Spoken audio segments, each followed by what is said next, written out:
एक बार की बात है। एक बहुत ही बुद्धिमान व्यक्ति एक स्थानीय गांव में रहता था। वो बुद्धिमान व्यक्ति उस गांव का मेयर था और गांव का हर कोई व्यक्ति उसका सम्मान करता था। उसके विचारों और राय की अच्छी तरह से स्वीकार किया जाता था।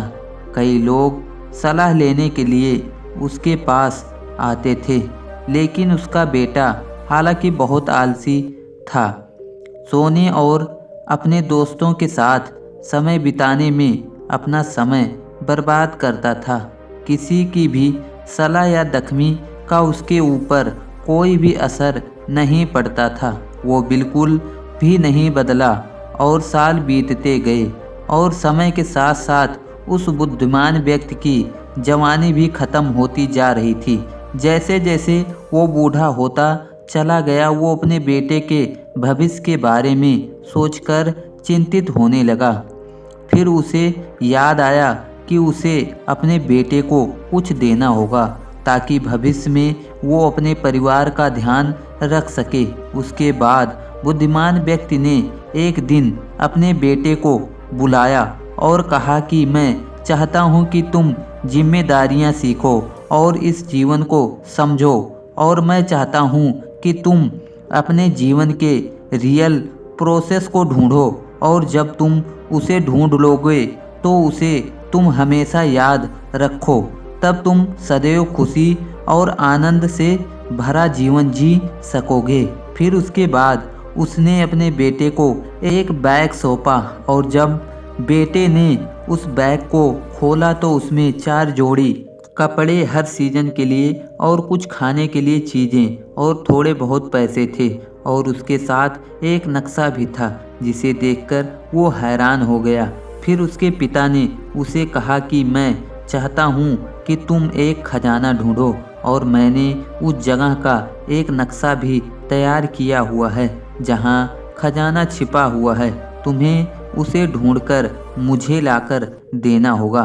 उसके बेटे को यह विचार बहुत पसंद आया और उसने यह सोचा कि उसके पिता उसके लिए एक अच्छा आइडिया लाए हैं। इसलिए अगले ही दिन वो लड़का खजाने को ढूंढने की यात्रा पर निकल पड़ा। उसे वास्तव में बहुत दूर सीमाओं, जंगलों और पहाड़ों की यात्रा करनी थी। जब उसने यात्रा की तो 2 दिन हफ्तों में बदल गए और हफ्ते महीनों में बदल गए। इसी दौरान वो बहुत से लोगों से मिला और कुछ लोगों से खाने की मदद मिली तो कुछ लोगों के पास आश्रय भी।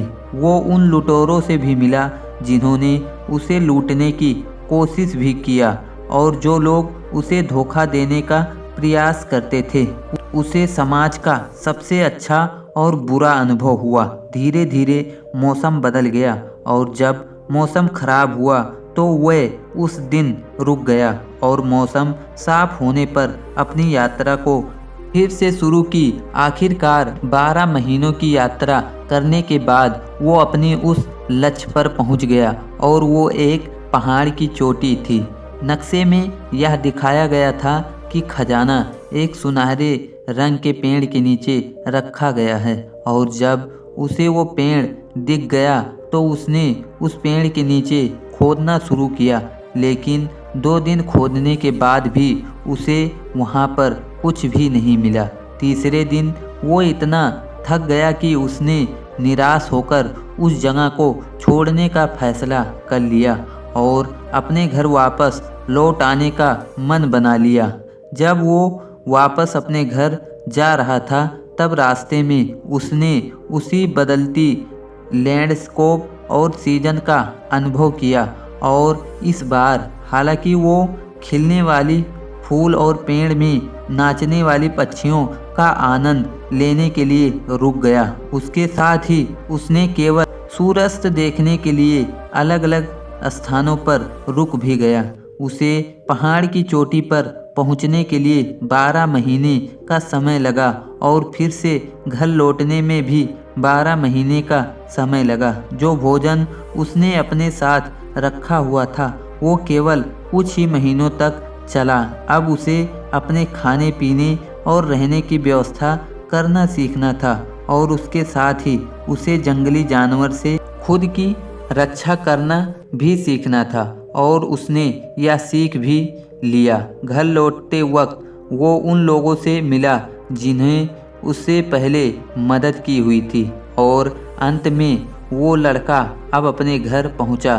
तब उससे यह एहसास हुआ कि उसे घर से गए 2 साल हो गए। उसके बाद वो लड़का सीधे अपने पिता के कमरे में गया। जब उसके पिता ने यह देखा कि लड़का बहुत दिन के बाद घर लौट आया है तो पिताजी तुरंत खड़े हुए और अपने बेटे को गले लगाकर और पूछा कि तो यात्रा कैसी रही मेरे बेटे, क्या तुम्हें वहाँ खजाना मिल गया?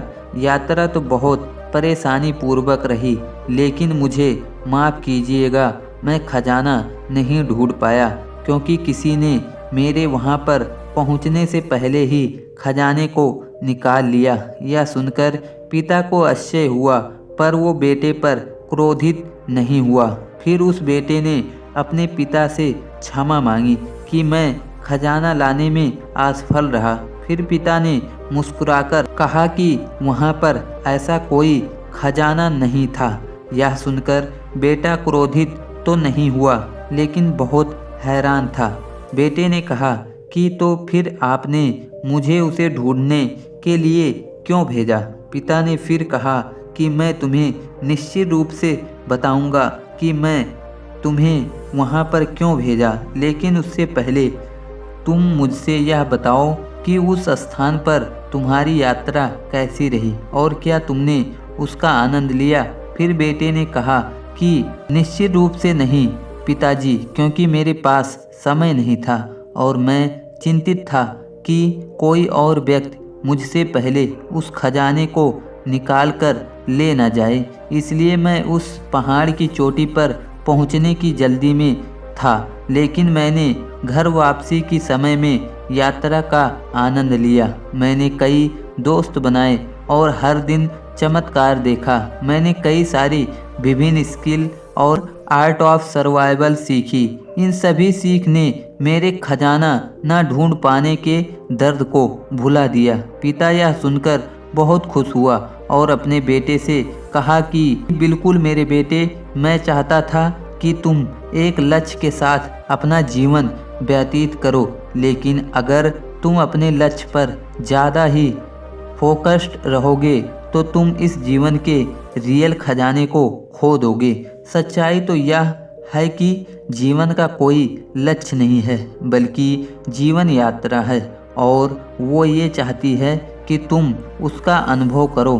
दोस्त, बस ये याद रखो कि जब आप अपने लक्ष्य का पीछा करते हो तब उसे यात्रा का आनंद लेना बिल्कुल भी ना भूलें। आप सफल भी हो सकते हैं और असफल भी हो सकते हैं, लेकिन सबसे बड़ी सीख इसकी यात्रा में है।